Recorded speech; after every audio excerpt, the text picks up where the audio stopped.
L'hiver au Québec, ça peut être très, très long, ça peut être pénible si on ne décide pas de prendre des moyens pour prendre soin de soi. Pendant les longs mois où il manque de lumière, de chaleur, que les tempêtes de neige se multiplient à l'extérieur, c'est le temps parfait pour prendre soin de soi à l'intérieur. Et le yoga, c'est pas juste des postures, hein? C'est aussi une multitude de choses qui nous permet de prendre soin de soi au quotidien. Alors aujourd'hui, je te partage un truc que j'ai découvert pour faire de l'écriture, du journaling à tous les jours. Et en bonus, je vais te présenter l'outil incroyable que j'ai découvert en 2020 pour journaler un jour à la fois.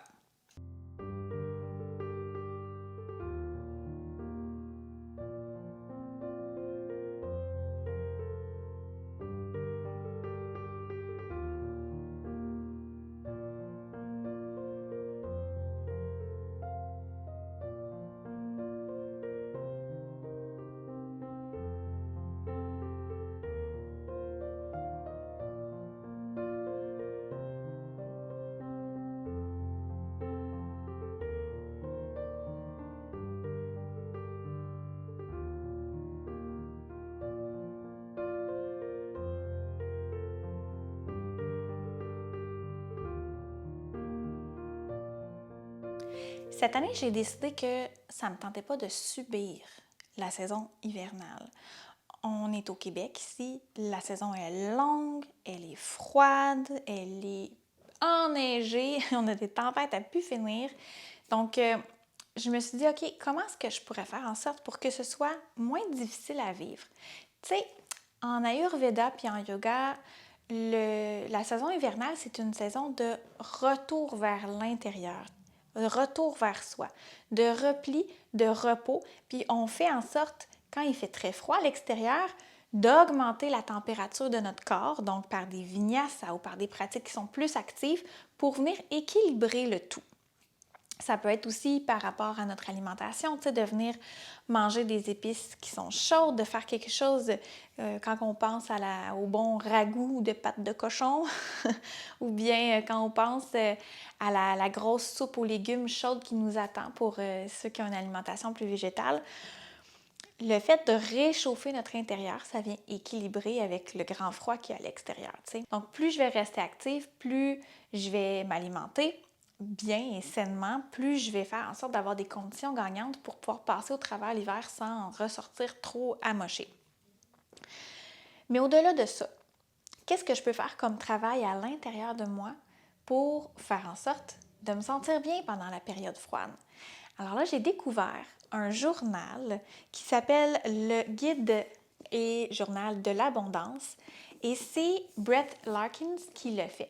C'est en anglais, je le sais que j'arrête pas de dire que j'offre des ressources seulement francophones sur la chaîne, mais en fait, ce journal-là est tellement bien fait.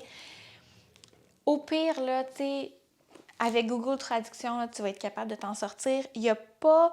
En fait, il y a beaucoup de contenu, il y a beaucoup de parties plus théoriques, si je pourrais m'exprimer comme ça, qui fait en sorte de t'apporter tellement de retrouver ton pouvoir intérieur. Tu sais, c'est tellement bien fait comme outil, je ne pouvais pas passer à côté. Vous devez absolument aller jeter un coup d'œil là-dessus.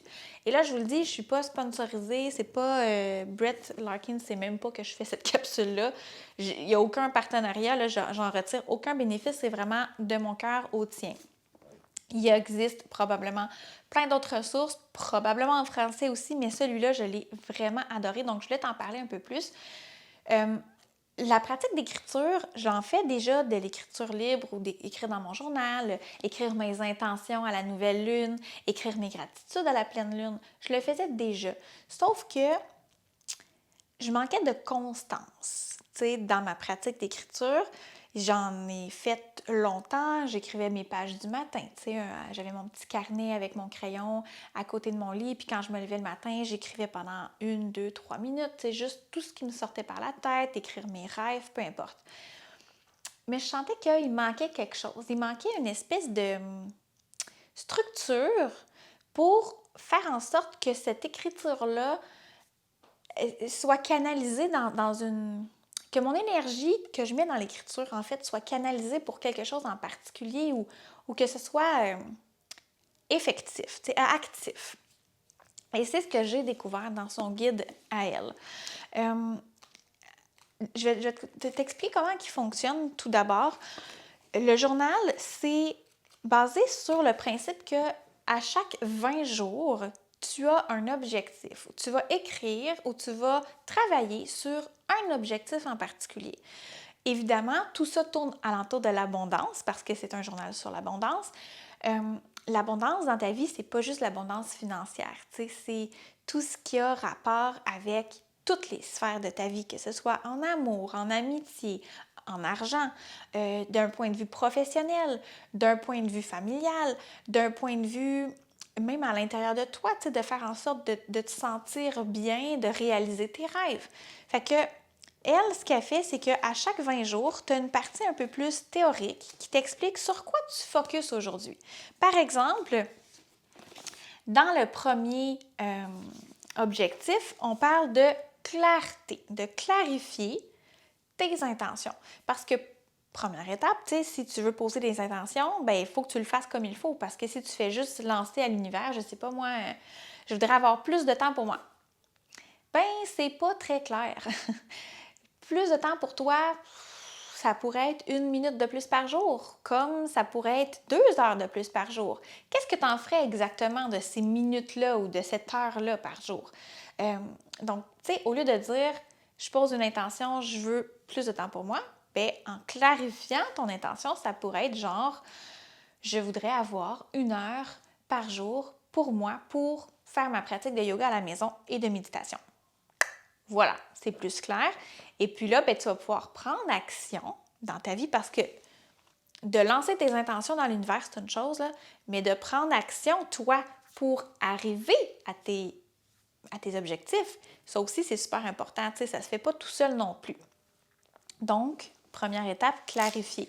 Et puis là, ensuite, après avoir lu les quelques petites pages là, de théorie qu'il y a par rapport à clarifier tes intentions, elle inclut aussi une pratique de yoga et parfois même un mantra ou une méditation, quelque chose sur quoi te concentrer. Ça peut être aussi une technique de respiration. Donc, à chaque 20 jours, tu as une nouvelle pratique de yoga qui t'est proposée, une nouvelle intention dans ton journaling, quoi faire sur ton matelas, dans ta méditation et à travers ta journée pour focusser sur cette intention-là. Fait que c'est des petits gestes, des petites actions qui, en bout de ligne, font une énorme différence et j'ai trouvé ça vraiment génial et très aidant pour moi particulièrement. Et puis ensuite, tu as 20 pages d'écriture libre. Et puis, je trouve ça super le fun parce que, tu sais, des fois, quand tu es devant une page blanche puis tu dis, bon, je dois écrire aujourd'hui, je sais pas, moi, je me dis que j'écris 1 page par jour dans mon journal. Des fois, tu es super inspiré, mais d'autres fois, tu n'as absolument rien à écrire, tu sais. Fait que d'avoir un canevas qui te propose, premièrement, tu as un petit tracking pour ta journée, tu sais. Est-ce que j'ai fait du yoga aujourd'hui, de la méditation, de l'affirmation? Est-ce que j'ai posé mes intentions? Et est-ce que j'ai fait mon journal? Alors, évidemment, dès que tu ouvres ta page de journal et que tu poses ta plume dessus, t'entoures journaling, parce que c'est ce que tu es déjà en train de faire. Et puis, c'est vraiment là, tout simple. Tu as un petit espace pour écrire pourquoi, à quoi tu penses exactement. Tu as aussi une partie pour ta gratitude de la journée, une partie pour écrire tes affirmations ou tes intentions claires. Et l'autre chose que j'aimais beaucoup, c'est aujourd'hui, je choisis de. Alors, au lieu d'avoir une to-do list, il faut que je fasse ça, il faut que je fasse la vaisselle, il faut que j'aille poster les lettres, il faut que je fasse ma pratique de yoga. Change ton mindset. Aujourd'hui, je choisis de faire une séance de yoga. Avec Karine, peut-être. Aujourd'hui, je choisis de faire la vaisselle plutôt que de passer l'aspirateur. Ou tout simplement, je choisis de faire mon ménage. Ou je choisis de prendre soin de moi. Je choisis de ralentir.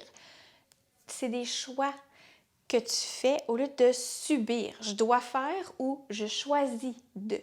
Ça, je trouvais ça super intéressant aussi. Fait que bref, ce journal-là, depuis que je l'ai, j'ai commencé je ne vais pas dire n'importe quoi, début décembre 2019.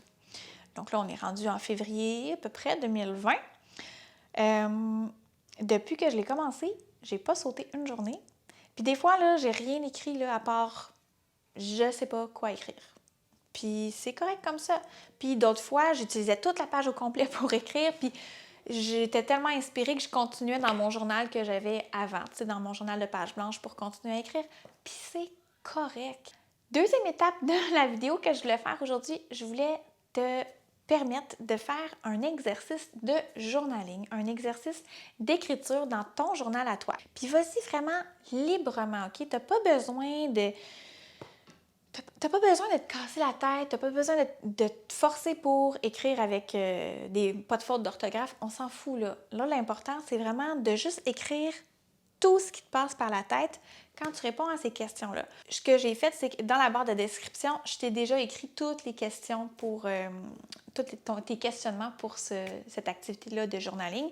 Alors, tu as simplement à m'écouter, puis après ça, tu reprendras les questions, tu pourras les écrire, puis prends vraiment le temps de le faire. Alors, c'est parti, on y va tout de suite. Comment est-ce que tu réagis normalement face aux changements? Est-ce qu'il y a des changements qui se passent en ce moment dans ta vie? Est-ce qu'il y a des situations dans lesquelles tu n'as pas de contrôle et que tu essaies peut-être, même avec les plus belles intentions du monde, à contrôler, à gérer parce que tu te sens inconfortable là-dedans? Est-ce qu'il y a quelque chose qui se passe ou qui arrive dans ta vie et auquel tu résistes?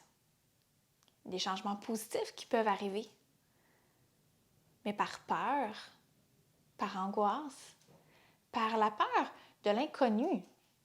On peut résister à ces changements-là plutôt que de se laisser porter. Est-ce que c'est quelque chose qui se passe dans ta vie? Je t'invite à écrire là-dessus. Je t'invite à porter une réflexion au-delà de... Tu sais, le mot changement, là, ça fait tellement peur. Alors que l'évolution, c'est un mot qu'on aime. Mais pour évoluer, ça prend du changement. Pour grandir, pour s'élever, ça passe par le changement. Donc, des fois, il y a des changements qui sont pas bénéfiques du tout puis qu'on doit vraiment, pas retenir, mais faire en sorte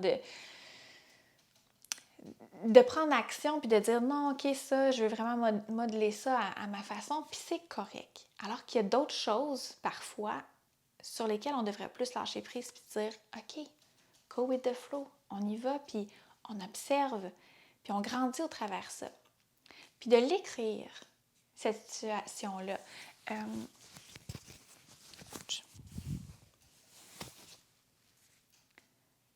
De faire en sorte d'y réfléchir par l'écriture, en fait, parce que tu vas pouvoir venir t'y reporter dans quelques semaines ou dans quelques mois puis dire « Ah oui, c'est vrai, je passais par là, avoir su, là, j'aurais pas fait ça. » Ou « Hey, je suis tellement contente d'avoir pris le temps d'y penser parce que maintenant, avec du recul, je vois où cette situation-là m'a menée, puis ça fait tellement du bien, j'ai pris la bonne décision. » C'est le fun de pouvoir s'auto-observer comme ça grâce à l'écriture. J'espère que tu vas avoir apprécié cette petite activité de journaling-là. Je t'invite à me laisser en commentaire, c'est quoi, toi, ton truc pour passer au travers le long hiver québécois? Et si tu es en Europe ou ailleurs dans le monde, toi, c'est quoi la plus grande quantité de neige que tu as vu tomber sur ta ville ou sur ta maison? Ici, en fait, on a déjà eu tellement de neige qu'on pouvait pas... on ouvrait la porte d'entrée de la maison. Il a fallu pelleter, déneiger pour sortir de la porte d'entrée tellement la maison était recouverte de neige, ou presque, là, c'était hallucinant. Alors, écris-moi en commentaire, c'est quoi la pire tempête de neige que tu as vue, toi, dans ta vie? Et puis, nous, on se retrouve lundi prochain pour une autre vidéo de yoga en français sur la chaîne Yoga avec Karine. Merci beaucoup d'avoir été là. Je te souhaite une belle journée puis un bel hiver. Namasté!